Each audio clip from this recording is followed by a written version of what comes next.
All right, let's try this again. I've been talking to myself for 2 minutes and I gave out all the secrets to the whole world.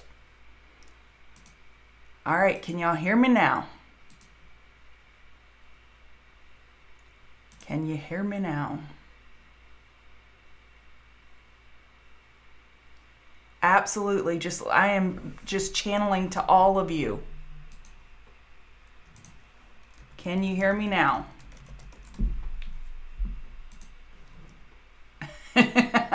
Hi.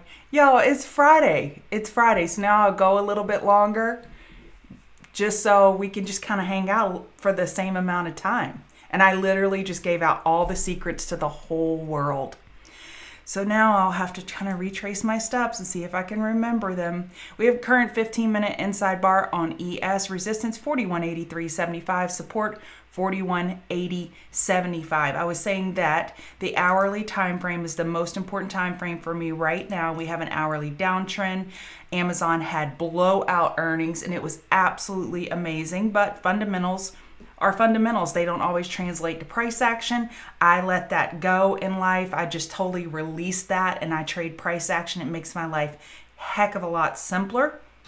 So I encourage you to do the same. There are so many macroeconomic variables that go into price action that we can't quite know all the different variables that impact price. And I have an analogy, if I can remember to give that at the end, and also talk about shop head and shoulders.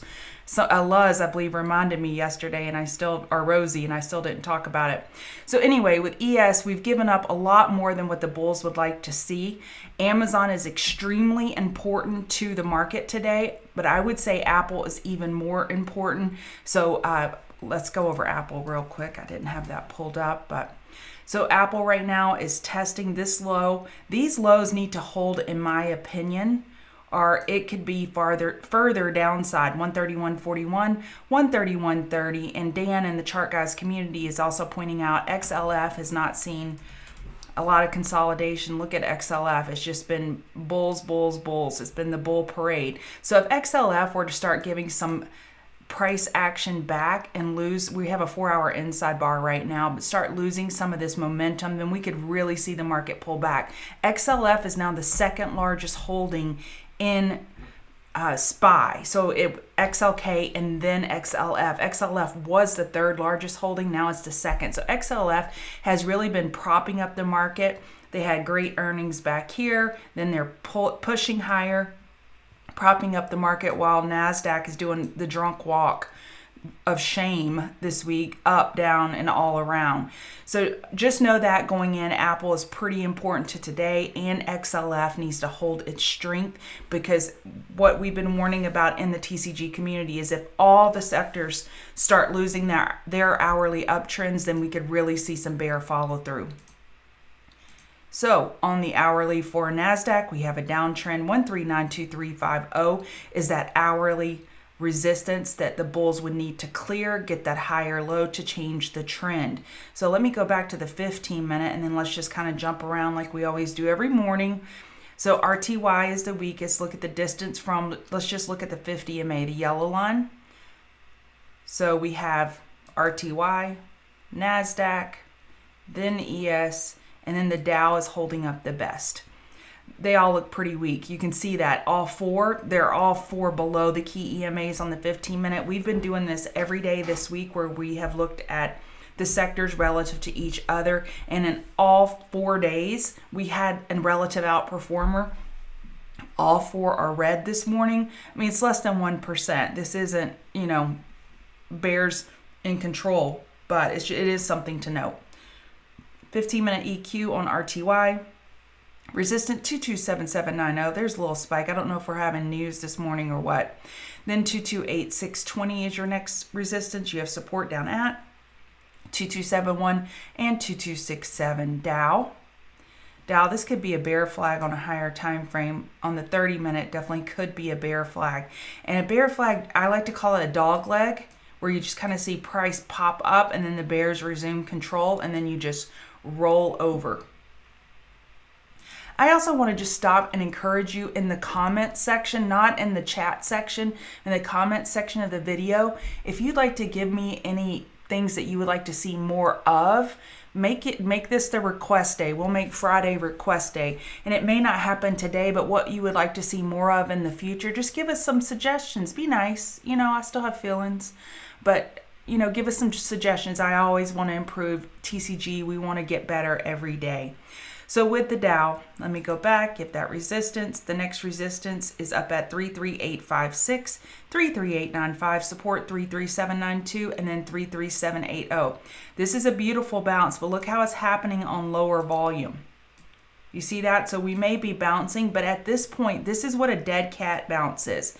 If you said, what is a dead cat bounce? Can you print it for mom's fridge? I'd print this for mom's fridge and say, this is the definition of a dead cat bounce. When you have this push down on higher volume and then bears start covering. This is just evidence of bears covering.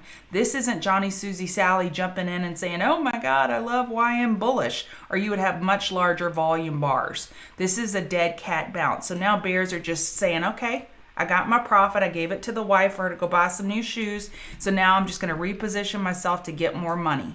So that's what it looks like to me. As long as this volume is down, then it's a dead cat bounce. So I'm Chart Gal Lori.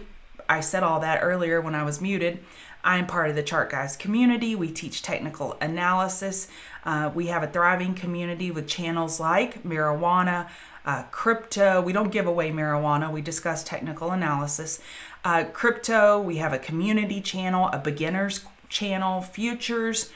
We even have a strat channel where we discuss the strat, if you're familiar with that approach, which is kind of fun. So we try to move the subjective into the objective. That is our job at the Chart Guys. So I'll say that again. We try to move the subjective into the objective. How many times do you trade and you say, oh, I think it's going higher. Oh, I think it's going lower. Those are opinions. That's subjective. We try to turn this chart from subjective and what we think or what we feel is going to happen into objective. And you need to do that to be a successful trader. You could literally be a successful trader and only trade the 50 MA, only trade the 200 MA, only trade whatever EMA, whatever indicator. If you consistently take your edges as they present themselves, you will be a successful trader.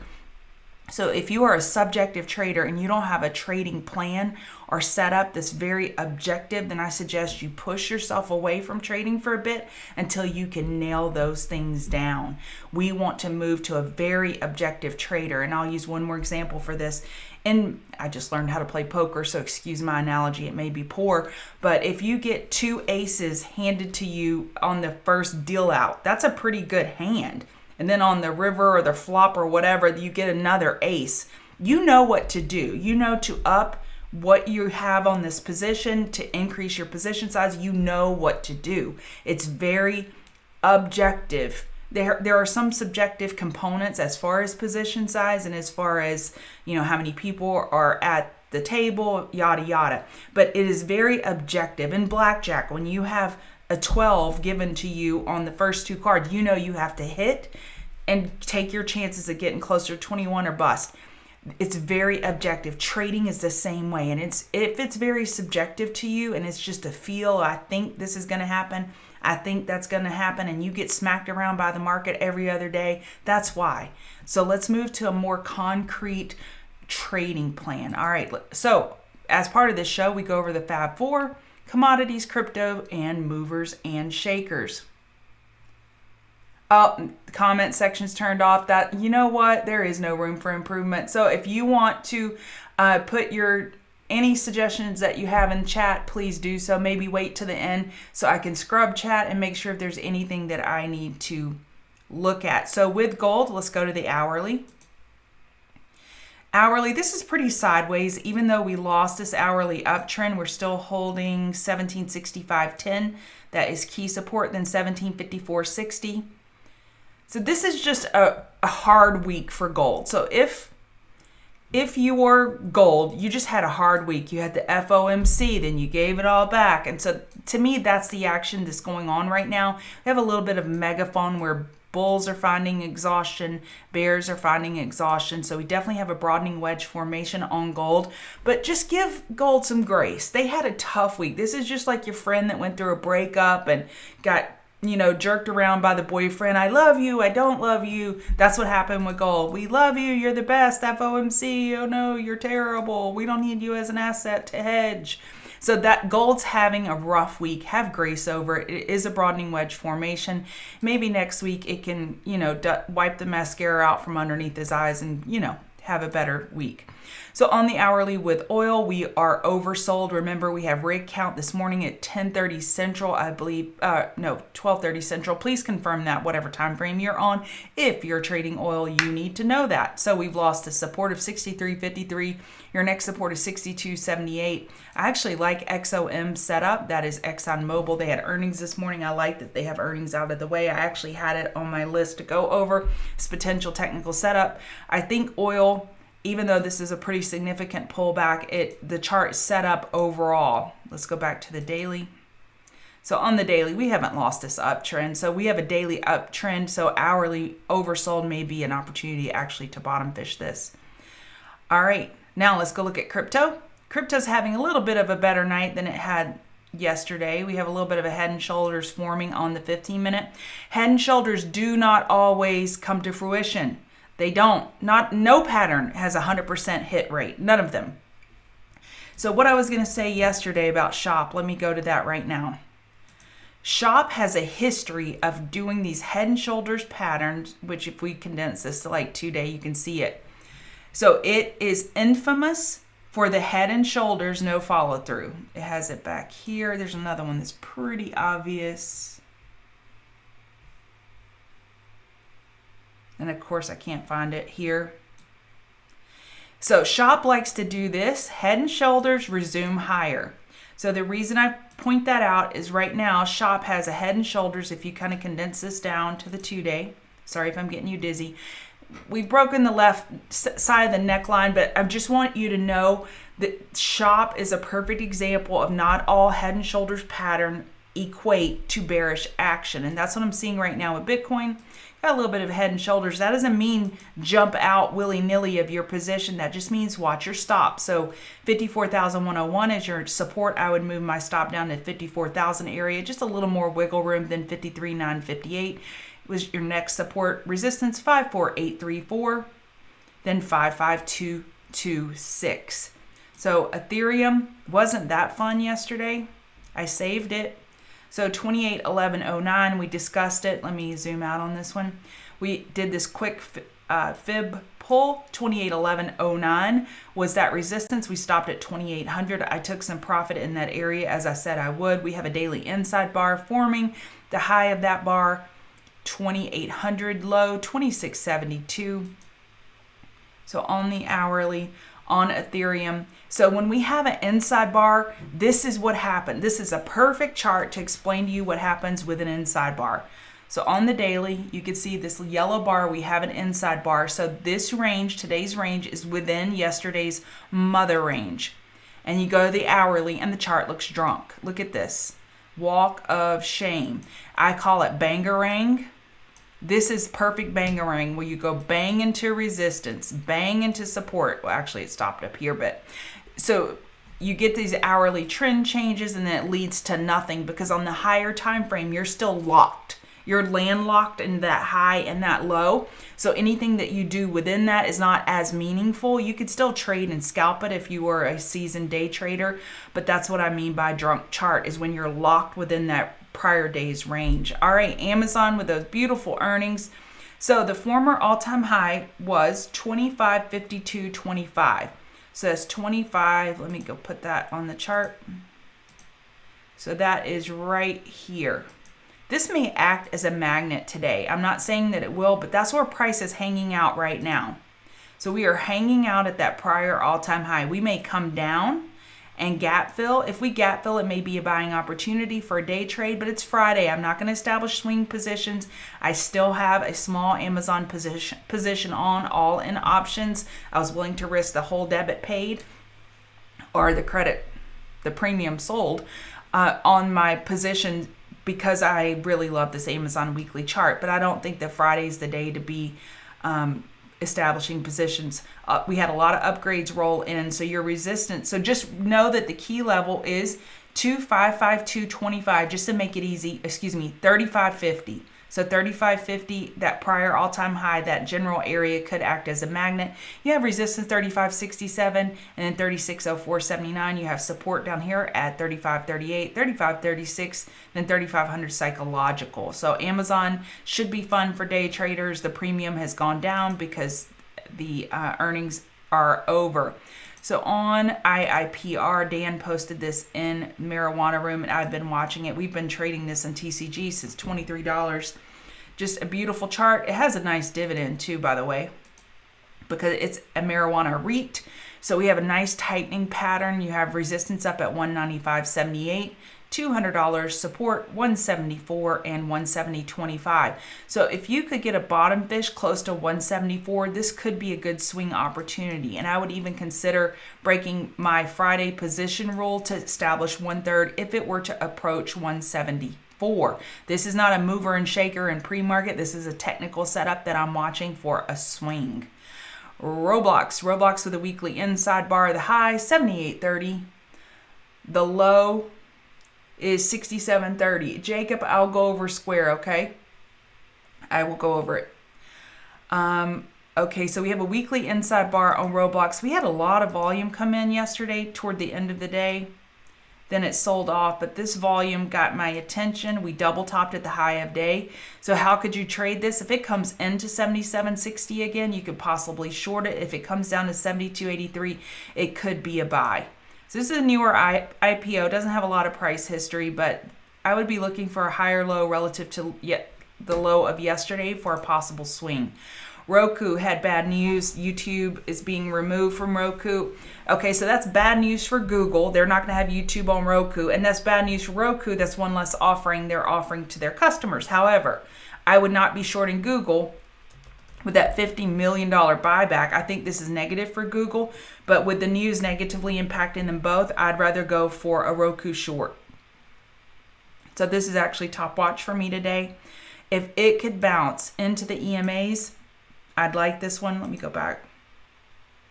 They have earnings next week, so that's one problem. We still are dealing with a potential run into earnings, but a pop up into 352 area, 352.50 to be specific, and that kind of lines up with the 21 EMA, may be an area to short. Your next support is down at 347.54 and 346.63. TCAT with crazy volume came in yesterday. This is an NFT name. So it's consolidating down now. $36 prior resistance may act as support. This could be a scalping opportunity. Huge bid and ask spread, terrible liquidity, so please be careful with this name. It had a huge run over here, lots of volume yesterday, so this may be another scalping opportunity. XBI, I mentioned this one because I have known some really great traders over the last several years, and I knew one that was an amazing trader, and this is all he traded, XBI. XBI gives you all the volatility you need to only trade this one name. Get to know it intimately, marry it. So you could day trade it, swing trade it. XBI, I also know a great trader who only trades CGC because it gives you enough volatility. So I bring up XBI and that we're looking for this daily higher low to be set. This could be a swing opportunity once it gets set. I would be looking for the 21 EMA area, 135.45 for a mean reversion, and then it's got to get over this 50 EMA. You see how it's bonking it over the head? They're peeking over the fence and getting smacked back down. So Tesla, very bearish, just keeps giving it back since earnings yesterday. So 667.84 is the support we need to hold during regular trading hours. Then $600 psychological, then 591.01, not looking good. Your resistance is 672 and up at 674.28. You asked about Square yesterday too, so I'm definitely going to stop and go over it. So we talked about it last week about how it was nearing the 50 MA. We got a bearish engulfing candle yesterday, which means the price action engulfed the prior day's action. It popped up and then just steady selling with a small lower wick of bulls buying the dip. But it needs to hold this daily 21 EMA to be healthy. You have support, this double bottom, 240.34. 240.34. I would be a buyer of Square around 240. It's just hard to establish positions on Fridays. They call them Fridays for a reason, FRY. So right now, giving a lot back. Resistance 246.49, 247.80. I don't know what type of news it had, nor do I need to concern myself with it. It has earnings next week, so it could be a dip buying opportunity. Okay, let's look at SPY, and I'll make sure I don't have any screaming questions. So right now, we've got an hourly EQ. Keep it simple. Hourly EQ on SPY. 420.49, 420.72. We have support. We had a spike down here, 417.14, kind of lining up there. Then 416.44, below 416.44, 416.30, then 416. Okay, I'm going to slow down now. So your supports, 417.14, 416.44, 416.30. Resistance, let's get some more levels, 418.14, 418.41. So hourly chart, if you're confused, just stay on that hourly chart. And bulls are in control right now, but if you start seeing QQQ, IWM, XLF, XLV, XBI, all of them roll over at once, then the market may have a problem. I'll be watching market internals to see. I will be watching market internals to see how sustainable any type of move is, bearish move or bullish move. It could be Lasmar, it absolutely could be, but again, I'm looking for a lower high relative to 83.41 and maybe some type of pullback. It has earnings May 10th, and this may resolve itself before May 10th. You normally see tightening ranges get resolved at earnings, either to the upside or to the downside. NEO, I promised you extra time since I am the one that started late. We're getting rejected by the daily 50 MA. We have plenty of room for a higher low relative to 34.06. Very volatile name. Be careful. They had some really good news with their earnings. I mean, they had a lot of delivered cars, but again, we know that's not as important. 36.16 and 35.94 are your key supports on NEO. Looking for that daily higher low coming in hot. This may be a good bottom fish opportunity for a day trade. 36.16. You come into that level hot, I will be buying there. I'm going to write this one down. All right. You're welcome, Mark. Thank you, Ryan. Matt, I've spent, my husband is listening this morning, that he will confirm thousands and thousands of hours looking at charts. It's a passion. I put my alarm clock out of business several years ago when I started trading. I don't need an alarm clock anymore. I love what I do, and I have to force myself to put down the computer at night because I could just look at charts 24/7. But at the end of the day, your family is what's most important, and your friends and your health. So be sure to balance that with the need to learn. Okay, Boozy, and then I'm gonna wrap it up. BUZI. This one has a daily head and shoulders potential as well. So you had this daily inside bar pop and pull back. We are at the 50 MA. This could be a nice swing opportunity. 20.01 is the line in the sand. You have earnings May 10th. Hourly is not oversold yet. 24.17. Yesterday's low, 22.67. I would, as a bull, I'd like for it to get back over that level before regular trading hours begin. Then below that level, $20 psychological and 21.50. It's a downtrend until it isn't. So if it breaks 22.67, hourly downtrend, don't get too bullish until the bulls can repair the hourly chart. All right. TCG members, I'll see you over in the community for live. Thank y'all so very much for joining us today and this week. I think we had a strong week, looked at some pretty